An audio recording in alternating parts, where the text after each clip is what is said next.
அனுபவம் மிரள வைத்த Mekong delta வியக்க வைக்கும் வியட்நாமை பற்றி பார்க்கலாமா வாங்க. மன அழுத்தங்களை சமாளிக்கவும் மற்றது மனசோர்வு நீங்கி புத்துணர்வு பெறவும் தற்போதைய சூழலில் பெரும்பாலானோர் பார்த்திங்கன்னா பயணங்களை தான் செய்கிறார்கள். பயணம் பார்த்திங்கன்னா மூளையின் செயல்திறனை மேம்படுத்தி படைப்பாற்றலை வளர்க்கிறதுன்னே சொல்லலாம். வெளிநாட்டு பயண அனுபவங்கள் நம்மளுடைய சிந்தனைகளின் நெகிழ்வு தன்மையையும் ஆழமும் ஒருங்கிணைந்த தன்மையையும் அதிகரிக்க செய்கிறதுன்னே சொல்லலாம். வியட்நாமில் உள்ள சுற்றுலாத்தலமான கோசி மின் என்ற இடத்திற்கு 5 நாள் பயணமாக சென்று வந்தீங்க சொன்னா மறக்க முடியாத மன நிறைவை தந்த அனுபவமாக இருக்கும்னே சொல்லலாம். கோசி மின் நகரம் முன்னர் பாத்தீங்கன்னா சாய்கான் என்று அழைக்கப்பட்டதாம். வியட்நாம் விடுதலை இயக்கத்தின் முக்கிய தலைவராக இருந்த கோசி மின் என்பவர் பிரெஞ்சு காலனித்துவ ஆட்சியில் இருந்த வியட்நாமை விடுவிக்க போராடினாராம். அவர் நினைவாகத்தான் இந்த நகரம் கோசி மின் என பெயர் மாற்றம் செய்யப்பட்டதாம். இது வியட்நாமின் பொருளாதார இதயமாகவும் தெற்கு பிராந்தியத்தின் முக்கிய மையமாகவும் உள்ளதுன்னு சொல்லப்படுகிறது. ரியூனி பிகேசன் இது ஒரு வரலாற்று நினைவு சின்னமாகவும் சுற்றுலா பயணிகளை ஈர்க்கும் இடமாகவும் இருக்கிறது. 1871ஆம் ஆண்டு தான் கவர்னர் ஜெனரலுக்கான குடியிருப்பாக சாய்கானியில் தற்போதைய கோசி மின் நகரம் அதாவது இந்த மாளிகை கட்டப்பட்டதாக வரலாறு. 1945ஆம் ஆண்டில் கோசி மின் வியட்நாம் ஜனநாயக குடியரசு என அறிவித்த போதும் இந்த கட்டிடம் அதன் நிர்வாக கட்டுமானமாக மாற்றப்பட்டது.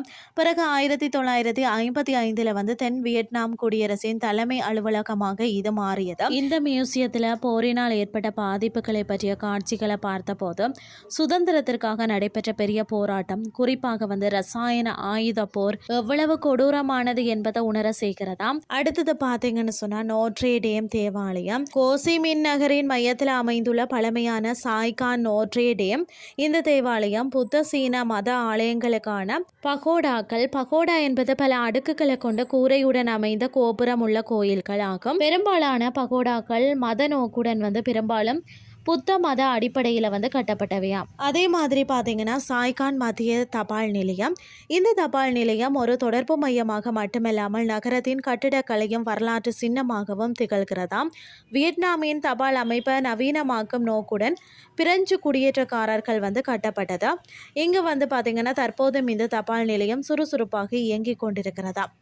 அடுத்தது மேகாங் டெல்டா.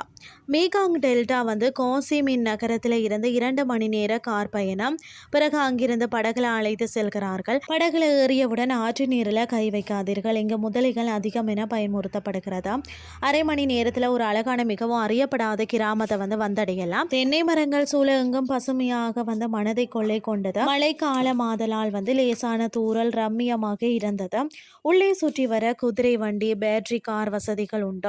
முதல்ல பார்த்தீங்கன்னா தேங்காய் பால் சேர்த்து தயாரிக்கப்படக்கூடிய மிட்டாய் தொழிற்சாலை, பிறகு தேனை பயன்படுத்தி தயாரித்த உணவுகள் மற்றது அழகு சாதன பொருட்களை பார்க்கலாம். குறைந்த பட்ஜெட்ல பயணம் செய்யணும்னு சொன்னா உகந்த இடம்னா அது கோசி மின் நகரம் தான். வியட்நாமின் உணவு தலைநகரம் என்று இது அழைக்கப்படுகிறது. கோசி மின் நகரில் பல்வேறு உயர் ரக ஹோட்டல்கள், சர்வதேச உணவகங்கள் மற்றது ஷாப்பிங் வசதிகள் இருக்கிறது. இங்க 4 கடைகளில் ஒரு கடை கோபி ஷாப்பாக இருக்கிறது. எக் காஃபி, வியட்நாம் காபி என பல வகை காஃபிகள் இருக்கிறதாம். நமது மனமும் உடலும் புத்துணர்வு பெறணும்னா சில நாட்களில் பார்த்தீங்கன்னா கோசி மின்னில் இருந்து விட்டு வரலாம். இன்றைய கிறிஸ்டி உங்களுக்கு பிரயோசனமாக அமைஞ்சிருக்கும்னு சொல்லி நானும் நம்புறேன். இதே மாதிரி மற்றும் ஒரு கிறிஸ்டின் வேலைக்கு உங்களை சந்திக்கிறேன். நன்றி.